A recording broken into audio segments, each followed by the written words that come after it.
আমারও মনে হচ্ছে একটু জ্বর আসছে এবং গা গুলোচ্ছে, কারণ কঙ্কাল শান্ত হয়েছে এবং অনেকটা ফুলেও আছে।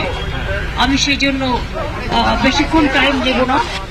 আমার সাথে সুপ্রিম কোর্টের ভার্ডিক্ট অনুযায়ী আমার সাথে অনারেবল গভর্নরের মিটিং ভালোভাবে হয়েছে, সৌজন্যমূলকভাবে আমরা টোটালটাই ডিসকাস করেছি এবং 26 তারিখে আমি আবার আসবো, আবার দেখা হবে। আমি এটুকু তোমাদের বলে গেলাম।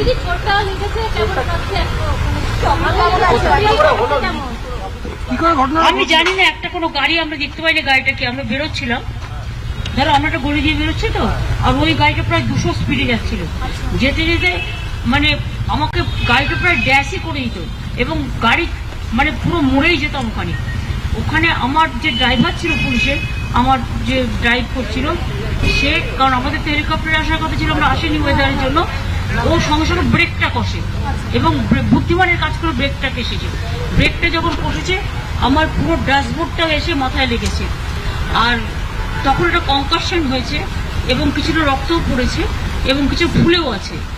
এখন যখন সারা মাথাটা পেন হচ্ছে, তাই নিয়ে আমি কাজ করে গেলাম। এখন কথা হচ্ছে যে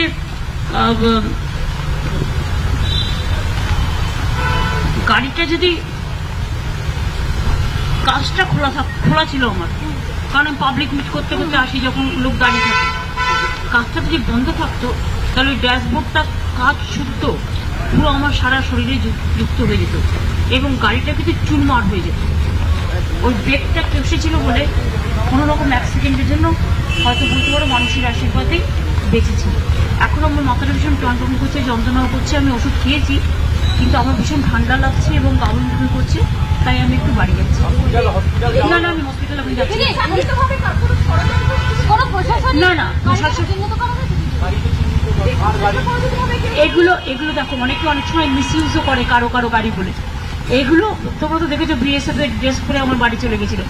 আমার মনে হয় এটা পুলিশ ইনভেস্টিগেশন করুক, একবার মানে law will take its own course. Police investigation করে দেখুক, আমি এক্ষুনি কোনো কথা বলতে